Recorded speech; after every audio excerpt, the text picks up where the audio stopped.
ជំរាបសួរថ្ងៃនេះទី16ខែកក្កដា2026ចំលើកអំពីភាពចម្រុងចម្រាស់ដែលកំពុងតែកើតមានផ្ទៃក្នុងរបស់អ៊ីស្រាអែលបាទ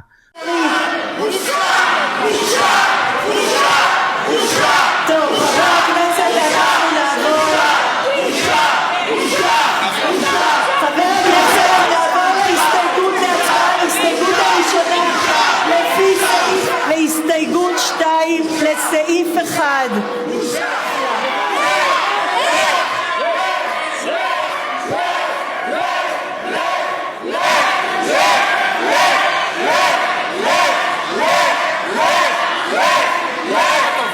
חברי הכנסת, בושה, בהחלט בושה, בושה גדולה. នេះគឺជាកិច្ចប្រជុំឆ្លងនៅច្បាប់មួយគេហៅថា Haredi Draft Law តើតងពង្រៀងច្បាប់ Haredi នៅក្នុងសភារបស់អ៊ីស្រាអែលកាលពីថ្ងៃច័ន្ទទី14ខែកក្កដា2026ថ្មីនេះបាទដែលមានភាពចម្រូងចម្រាសនៅក្នុងសភារបស់អ៊ីស្រាអែលនៅក្នុងកិច្ចប្រជុំសភាកាលពីថ្ងៃច័ន្ទទី14ខែកក្កដា2026នេះគឺរដ្ឋសភារបស់អ៊ីស្រាអែលគឺនឹងឆ្លងនៅច្បាប់មួយគេហៅថាច្បាប់ Haredi ហ្នឹងគឺពាក់ព័ន្ធទៅនឹងការផ្ដល់នៅអភ័យឯកសិទ្ធិពិសេសបាទទៅដល់បរោះជនជាតិ Jewish ដែលកាន់សាសនាគេហៅថាសាសនាគ្រិស្តអូតូដុកបើខ្ញុំចាំមិនខុសសាសនាគ្រិស្តអូតូដុកនេះគឺជាសាសនាដ៏ធំបំផុតរបស់រុស្ស៊ីបាទរុស្ស៊ីគឺកាន់សាសនាគ្រិស្តអូតូដុកនេះឯងជាសាសនាធំច្បាប់នេះគឺមានគោលបំណងក្នុងការផ្ដល់នូវអភ័យឯកសិទ្ធិពិសេសទៅដល់បរោះជនជាតិ Jewish កាន់សាសនាគ្រិស្តអូតូដុកនេះគឺមិនអោយជាប់ទៅនឹងគេហៅថាផ្លូវច្បាប់ទេមិនអោយជាប់ផ្លូវច្បាប់គឺអាចកិច្ចអំពីកាតព្វកិច្ចយោធាបាទមិនបាច់ចូលកាតព្វកិច្ចយោធាទេបាទហើយគណៈបកប្រឆាំងរបស់អ៊ីស្រាអែលបាទគឺបានស្រែកបាទដាក់លោកប៊ិនយ៉ាមីន ណាតាន់យ៉ាហ៊ូថាធ្វើច្បាប់បែបនេះបាទគឺជារឿងដ៏គួរឲ្យអាម៉ាស់បាទគួរឲ្យខ្មាស់គេហើយបណ្ដេញចេញពីសភាទៀតផងដែលគាត់ដែលខាងអ្នកតវ៉ាខាងសភាសមាជិកសភាដែលតវ៉ានេះគឺគាត់និយាយថាវាធ្វើឲ្យខូចនៅវិសមភាពរបស់ជនជាតិអ៊ីស្រាអែលទាំងអស់បាទហើយតាក់ទងទៅនឹងមិនយុត្តិធម៌ទេដែលបរោះដែលជាជនជាតិ Jewish កាន់សាសនានេះអាចរួចផុតអំពីគេហៅថាកាតព្វកិច្ចយោធានៅក្នុងដំណាក់កាលដែលប្រទេសអ៊ីស្រាអែលនេះកំពុងតែមានសង្គ្រាមបាទអ៊ីស្រាអែលមានសង្គ្រាមច្រើនណាស់បាទកំពុងតែវាយជាមួយនឹងខាង Hezbollah ផងជាមួយនឹងខាង Hamas ផងជាមួយនឹងអ៊ីរ៉ង់ផងបាទហើយនឹងក៏តឹងតសៃកជុំវិញជាមួយប្រទេសជុំវិញទាំងអស់នៅតំបន់មជ្ឈិមបូព៌ានេះធ្វើឲ្យប៉ះពាល់ទៅដល់ឯកភាពជាតិបាទតកតងទៅនឹងដូចជានៅប៉ះពាល់ទៅដល់នយោបាយផងដែរបាទប៉ុន្តែទោះជាយ៉ាងណានៅក្នុងសភានេះគឺបានបោះឆ្នោតឆ្លងនៅសេចក្តីព្រាងច្បាប់នេះហើយគឺក្នុងសម្លេងមួយប្រកិតគ្នាបាទសម្លេង58ធៀបនឹង54មានន័យថា58ឯកភាព54ប្រឆាំងហើយនៅក្នុងខ្ញុំសូមបញ្ជាក់បន្តិចនៅក្នុងសភារបស់អ៊ីស្រាអែលនេះគឺមាន120កៅអីបាទមាន120កៅអីនៅក្នុងនោះគណៈបកលីគូតបាទរបស់លោកប៊ិនយ៉ាមីន ណាតាន់យ៉ាហ៊ូមាន32កៅអី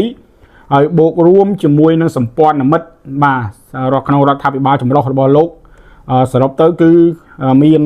រហូតដល់64កៅអីនៅក្នុងសភាបាទលទ្ធិប្រជាធិបតេយ្យរបស់អ៊ីស្រាអែលគឺល្អណាស់បាទនៅក្នុងប្រទេសអ៊ីស្រាអែលលោកបីប្រទេសតូចប៉ុន្តែមានគណៈបកចូលរួមនៅក្នុងការបោះឆ្នោតរហូតដល់40គណៈបកបាទហើយការបោះឆ្នោតចុងក្រោយនៅឆ្នាំ2022នោះបាទខែវិច្ឆិកា2022គឺមានគណៈបក10បាទដែលមានសម្លេងនៅក្នុងសភាបាទមានរហូតដល់10ឯណោះបាទទោះបីយើងឃើញថាលោកប៊ិនយ៉ាមីន ណាតាន់យ៉ាហ៊ូជាគណៈបកដឹកនាំរដ្ឋាភិបាលជាគណៈបកដែលមានសម្លេងច្រើននៅក្នុងសភាប៉ុន្តែត្រូវបានធ្វើការវាយប្រហារបាទវាយប្រហារបដិញចេញពីសភាបាទគឺគេមានសិទ្ធិនៅក្នុងសភារបស់គេគឺគេបើកនៅលំហនៅសេរីភាពបាទដោយប្រទេសខ្លះវិញបាទនឹងវាយខ្នោះហើយធ្វើរបៀបនេះបាទហើយភាពប្រទង់ប្រទេសបាទនៅក្នុងសភាតាក់ទងទៅនឹងច្បាប់ Haredi នេះបាទគឺធ្វើឲ្យបង្ហាញអំពីការបែកបាក់នៅក្នុងសង្គមរបស់អ៊ីស្រាអែលបាទធ្វើឲ្យពាក់ព័ន្ធទៅនឹងមានការបែងចែករវាងប្រជាជនអ៊ីស្រាអែលហើយនឹងជាមួយនឹងក្រុមសាសនាផ្សេងហើយក៏ដូចជាពាក់ព័ន្ធទៅនឹងការបញ្ហាសន្តិសុខបាទក៏ដូចជាការសម្របសម្រួលនយោបាយបាទមានបញ្ហាសម្រាប់ប្រទេសអ៊ីស្រាអែលហើយខ្ញុំបញ្ជាក់បន្តិចគឺលោកប៊ិនយ៉ាមីន ណាតាន់យ៉ាហ៊ូនេះគឺគាត់ជិតផុតអាណត្តិរដ្ឋាភិបាលរបស់លោកហើយគឺនឹងត្រូវបោះឆ្នោតនៅថ្ងៃទី24ខែអុកថូបឺ ខែតុលាបាទ24តុលាគឺនឹងមានការបោះឆ្នោតនៅប្រទេសអ៊ីស្រាអែលហើយនៅអ៊ីស្រាអែលនេះគឺការបោះឆ្នោតគឺមានអាណត្តិ4ឆ្នាំបាទរដ្ឋាភិបាលមានអាណត្តិតែ4ឆ្នាំទេនៅកម្ពុជាយើងគឺ5ឆ្នាំបាទហើយលោក Benjamin Netanyahu នេះបានចូលរួមនៅក្នុងឆាកនយោបាយរបស់អ៊ីស្រាអែលនេះបានប្រមាណ30ឆ្នាំហើយបន្ទាប់ពីលោករៀនចប់នៅអាមេរិកលោកក្លាយជាអគ្គរដ្ឋទូតរបស់អ៊ីស្រាអែលប្រចាំនៅសហរដ្ឋអាមេរិកហើយក្រោយមកលោកបានក្លាយជាប្រធាននាយករដ្ឋមន្ត្រីរបស់អ៊ីស្រាអែលនេះរយៈពេល18ឆ្នាំហើយដែលមាន3អាណត្តិបាទអាណត្តិនៅក្នុងអាណត្តិទី1របស់លោកគឺនៅឆ្នាំ1996ដល់1999ហើយនៅអាណត្តិទី2របស់លោកគឺនៅឆ្នាំ2009ដល់2021ហើយនៅក្នុងអាណត្តិទី3បាទគឺចាប់ពី2022ខែវិច្ឆិកា2022រហូតមកដល់បច្ចុប្បន្ននេះហើយនឹងត្រៀមការបោះឈ្មោះបោះឆ្នោតនៅក្នុងអាណត្តិបន្ទាប់ទៀតបាទគឺនៅខែថ្ងៃទី24ខែតុលាឆ្នាំ2026ខាងមុខនេះដូច្នេះទេយើងរងចាំមើលថាតើការបោះឆ្នោតនៅថ្ងៃទី24ខែតុលា2026នេះនឹងអាចធ្វើទៅបានទេឬក៏មានការពជាដោយសារប្រទេសកំពុងតែមានសង្គ្រាមដោយសារតែក៏វាយផ្លោងពីអ៊ីរ៉ង់ហើយនឹងវាយពីខាងក្រម Hezbollah ខាងក្រម Hamas អីឡាក់នេះបាទវាដូចគ្នាដែរបាទរុស្ស៊ីក៏ត្រូវបោះឆ្នោតនៅក្នុងចុងឆ្នាំនេះដែរបាទតើ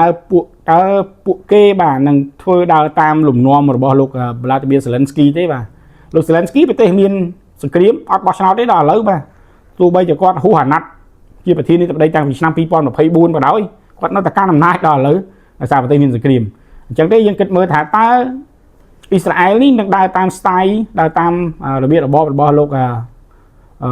Zelensky ដែរទេមិនបោះឆ្នោតទេប្រទេសកំពុងមានសង្គ្រាមហើយរុស្ស៊ីក៏ដូចគ្នាដែរលោកពូទីនបាទអស់អាណត្តិដែរគឺនៅចុងឆ្នាំនេះក៏ត្រូវទៅបោះឆ្នោតដែរដូច្នេះទេតើលោកពូទីននឹងប្រើ style របស់លោក Zelensky ទេបាទនៅក្នុងការកាន់កាប់តួនាទីជាប្រធានាធិបតីដោយមិនបាច់ការបោះឆ្នោតទេដោយសារប្រទេសមានសង្គ្រាមដែរទេបាទហើយសម្រាប់លោក Benjamin Netanyahu នេះបាទគឺគាត់ជាប់ឈ្មោះបាននៅក្នុងពិភពលោកជាមនុស្សមិនល្អនៅក្នុងប្រទេសអ៊ីស្រាអែលក៏ជាមនុស្សមិនល្អប៉ុន្តែគេធ្វើដើម្បីជាតិគេនៅក្នុងពិភពលោកគឺលោកជាប់ពាក់ព័ន្ធទៅនឹងការតាមចាប់ខ្លួននៃការចាប់ខ្លួនរបស់ ICC តុលាការអក្រិតកម្មអន្តរជាតិ ICC បាទពីបទនៃការសម្លាប់រង្គាលនៅហ្គាហ្សាបាទហើយនៅក្នុងប្រទេសវិញគឺលោកជាប់3ករណីឯនោះបាទតាក់ទងទៅនឹងការសំណូកបាទនៅក្នុងតុលាការរបស់អ៊ីស្រាអែលតាក់ទងទៅនឹងបញ្ហាសំណូកបញ្ហាអំពើពុករលួយតាំងពីឆ្នាំ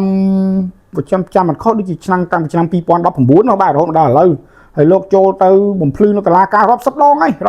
បាទបញ្ហានេះហើយលោកក៏គ្រោងនឹងធ្វើកំណែតម្រង់បាទជំរុញខ្លាំងណាស់ក្នុងការធ្វើកំណែតម្រង់តុលាការដើម្បីអាចមានលទ្ធភាពក្នុងការទម្លាក់ការចោទប្រកាន់ទៅលើលោកផងដែរបាទដូច្នេះយើងក៏រងចាំមើលបាទតាក់ទងទៅនឹងបំរែបំរួលនៃគោលនយោបាយនិងផ្លាស់ប្ដូរថ្នាក់ដឹកនាំទៅក្នុងប្រទេសអ៊ីស្រាអែលនៅក្នុងប្រទេសរុស្ស៊ីតើនឹងមានការបោះឆ្នោតទេឬក៏យកលំនាំតាមលោក Zelensky បាទនៅកាន់តំណែងជានាយករដ្ឋមន្ត្រីជាប្រធានាធិបតីហើយដោយមិនបាច់បោះឆ្នោតដោយសារតែប្រទេសនៅមានសង្គ្រាមឬក៏យ៉ាងណាបាទ